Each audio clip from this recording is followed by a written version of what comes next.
దేవుని మాట అనే కార్యక్రమానికి ప్రతి ఒక్కరిని ప్రేమపూర్వకంగా ఆహ్వానిస్తూ ఉన్నానండి. దేవుని పెట్ట ప్రతి ఒక్కరికి వందనాలు. సిస్లత యూట్యూబ్ ఛానల్ని సబ్స్క్రైబ్ చేయండి, లైక్ చేయండి, షేర్ చేయండి.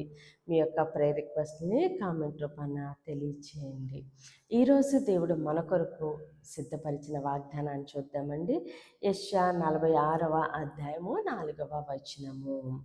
ముదిమి వచ్చే వరకు నిన్ను ఎత్తుకుని వాడను నేనే, తల ఎంటుకలు నెరయ్యే వరకు నిన్ను ఎత్తుకుని వాడను నేనే చేసి ఉన్నాను, చంక పెట్టుకుని వాడను నేనే, నిన్ను ఎత్తుకొనుచు రక్షించువాడను నేనే.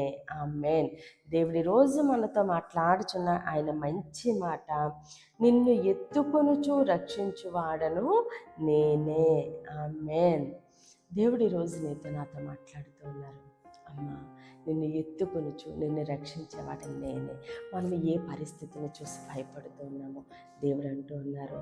మన యొక్క భయాన్ని చూసి దేవుడు మాట్లాడుతున్నారు. అమ్మ, నేను నిన్ను విడిచిపెట్టలేదు, నిన్ను చంక ఎత్తుకునేవాడని నేనే, నిన్ను ఎత్తుకొనుచు రక్షించేవాడునో నేనే అని దేవుడే సెలవిస్తున్నారు. నేను అంటే వేరు, నేనే అంటే వేరు.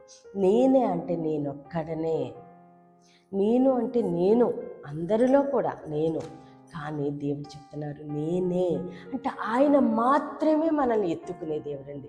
ఆయన మాత్రమే మనల్ని రక్షించే దేవుడు. మనకి ఎందరు ఉన్నా సరే, ఎంత ఉన్నప్పటికీ కూడా మనకంటూ ఆధారము, ఆశ్రయము, సమస్తమును అయింది మన దేవుడు మాత్రమే అండి. కాబట్టి ఈరోజు దేనిని చూసి భయపడుతున్నాము? నాకంటూ ఎవరూ లేరు, మాకు సహాయం చేసేవారు ఎవరు అని కృంగిపోతూ ఉన్నావేమో. అయితే దేవుడు అంటున్నారు, అమ్మ, నేను నిన్ను విడిచిపెట్టలేదు. ముదిమి వచ్చే వరకు, నువ్వు ముసలదానమైపోయే వరకు కూడా నిన్ను ఎత్తుకునేవాడను నేనే. నా కుమారుడా, నేను నిన్ను విడిచిపెట్టలేదు. నీ తల ఎంటుకలు నెరయ్యే వరకు, అంటే నువ్వు ముసలివాడివి అయిపోయే వరకు కూడా నిన్ను ఎత్తుకునేవాడను నేనే చేసి ఉన్నాను, చంక పెట్టుకుని వాడను నేనే. నిన్ను నేను హస్తాలతో చేసుకుని ఉన్నాను, నా చేతులతో నిన్ను నా స్వరూపంలోనికి, నా పోలిక చొప్పున నిన్ను తయారు చేసుకున్నాను. నేను చేసుకున్నాను నిన్ను. కాబట్టి ఎలాంటి పరిస్థితుల్లో నేను నిన్ను విడిచిపెట్టాను. నేను నిన్ను చంకనెత్తుకుంటాను.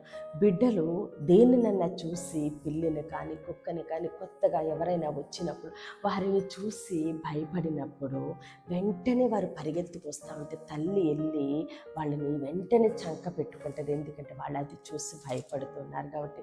అలానే ఏ పరిస్థితులను చూసి భయపడుతూ ఉన్నామో దేవుడు అంటున్నారు, నిన్ను చంక పెట్టుకునే వాడును నేనే. కాబట్టి ఎలాంటి పరిస్థితులు కూడా దేవుడు మనల్ని విడిచిపెట్టరండి. నేను నిన్ను ఎత్తుకొనుచు రక్షించేవాడని నేనే. ఎలాంటి పరిస్థితుల్లో నుంచైనా సరే నిన్ను రక్షించేవాడని నేనే అని దేవుడు ఇన్ని వాగ్దానాలు చేస్తూ ఉండగా మనకు కలిగిన భయములన్నిటినీ విడిచిపెడదామండి. దేవుడిచ్చే వాగ్దానాన్ని మాత్రమే ఎత్తిపెట్టి ప్రార్థన చేద్దాము. సమస్త ఘనత, మహిమ, ప్రభావాలు మనము దేవునికే చెల్లిందామండి. ఈ కొద్ది మాటలో దేవుడు మన వినికిల్లో దీవించి ఆశీర్వదించును గాక. ఆమేన్. ప్రేయర్ చేసుకుందామండి. అందరూ కన్నులు మూసుకుని ప్రేయర్లు ఏకీభవించండి. మహోన్నతుడ, మహాగణుడ, పరిశుద్ధుడా, నీకే స్తోత్రాలు, వందనాలు తండ్రి. ఇచ్చిన ఈ వాగ్దానం మా జీవితంలో నూరింతలుగా ఫలించునుగాక. దైవజనుల వారి కుటుంబాలు, సంఘాలు, పరిచర్యలు యేసు నామములను దీవించబడునుగాక. యెరూషలేముకి యేసు నామములో క్షేమము కలుగునుగాక. ఈరోజు పుట్టినరోజు, పెళ్లి రోజు జరుపుకుంటున్న ప్రతి ఒక్కరికి సంవత్సరం ఒక ఆశీర్వాదకరముగా ఉండునుగాక. అనారోగ్యంతో ఉన్న బిడ్డలకి యేసునామములో సంపూర్ణ స్వస్థత, విడుదల కలుగునుగాక. వివాహాలు కావలసిన బిడ్డలకి యేసునామములో ఘనమైన వివాహములు జరుగునుగాక. చిన్న బిడ్డల చుట్టూ, ఆడబిడ్డల చుట్టూ, యవ్వన బిడ్డల చుట్టూ యేసునామములో అగ్ని కంచి ఉండునుగాక. ప్రతి బిడ్డ రాకపోకలను దేవుడు తోడుగా ఉండి క్షేమమైన ప్రయాణం అనుగ్రహించునుగాక. దేవుని మాట అనే పరిచర్యలో పాలిభాగస్తులే భారము కలిగి ప్రార్థన చేయుచున్న ప్రతి ఒక్కరిని దేవుడు బహుగా దీవించి ఆశీర్వదించునుగాక. ఆమేన్, ఆమేన్, ఆమేన్. దేవుడు మిమ్మల్ని, మీ కుటుంబాన్ని దీవించి ఆశీర్వదించునుగాక. ఆమేన్. ఆదరించు మాట, బలపరచు మాట, విడుదలిచ్చు మాట, స్వస్థపరచు మాట.